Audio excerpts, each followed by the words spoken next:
Joining me is Nationals MP Matt Canavan, the former Resources Minister, who I think Morrison should have had in his government, although that wasn't Morrison's decision.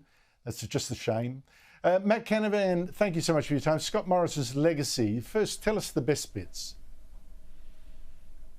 Well, the best bits you've gone over a little bit here. The best bits are the ones where Scott was standing up for conservative values. He's a real fighter. He helped protect our borders. I mean, we should all give him thanks for that. And you look around the world at the moment, he helped secure our borders as Immigration Minister. You're right to say he saw the China threat early and helped pivot the Australian government following Malcolm Turnbull, also identified that issue. And that's going to stand the test of time. He obviously then signed the AUKUS agreement. And you also mentioned he won the 2019 election. He won that election after he held up coal in the Australian Parliament, and he fought for the coal industry, fought for mining jobs, fought for the Adani mine, and delivered that result.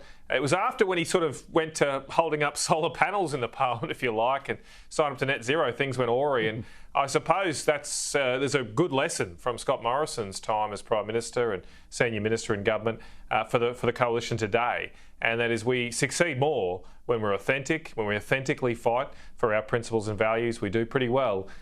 When we try and cravenly secure the votes of those who don't like us and are on the other side of politics, it doesn't go all that well for us. And I think that'll be the lesson from Scott Morrison's career.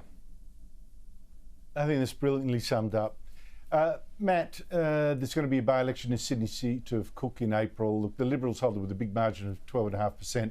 I don't think that's going to fall to Labor at all, so no drama there. But so let's just switch to Labor then, and the government that replaced Morrison's, Albanese's. All sorts of strife, trying to work out what it's going to do with the stage 3 tax cuts the Morrison government designed, and Anthony Albanese did promise before the last election to deliver exactly the same tax relief in full. Here he is. People are entitled to have that certainty of the tax cuts that have been legislated. Stage 3 is absolutely locked in? Yes.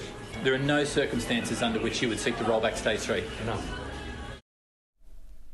Matt, unfortunately, there's now speculation the government's going to increase the promised tax cuts to people under $200,000 a year, but cut them for people above that. It still hasn't decided, still hasn't announced. Would that be a broken promise or just smart politics? Well, it's clearly a broken promise. I mean, the Prime Minister promised it to us multiple times. If they don't proceed with the things that Anthony Albanese promised, it'll be a broken promise. It'll be a broken promise after many Australians have done their budgets for the year.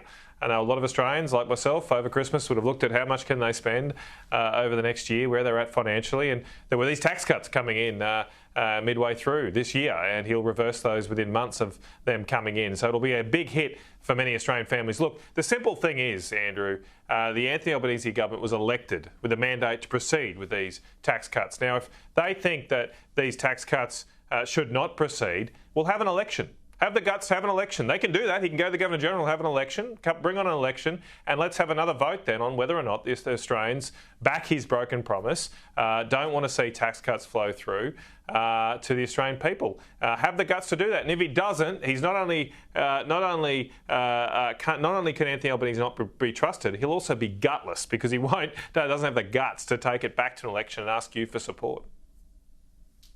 I think it's very important to hold politicians to their promise before the election because they're the only control that voters have on them. Matt Canavan, thank you so much for your time.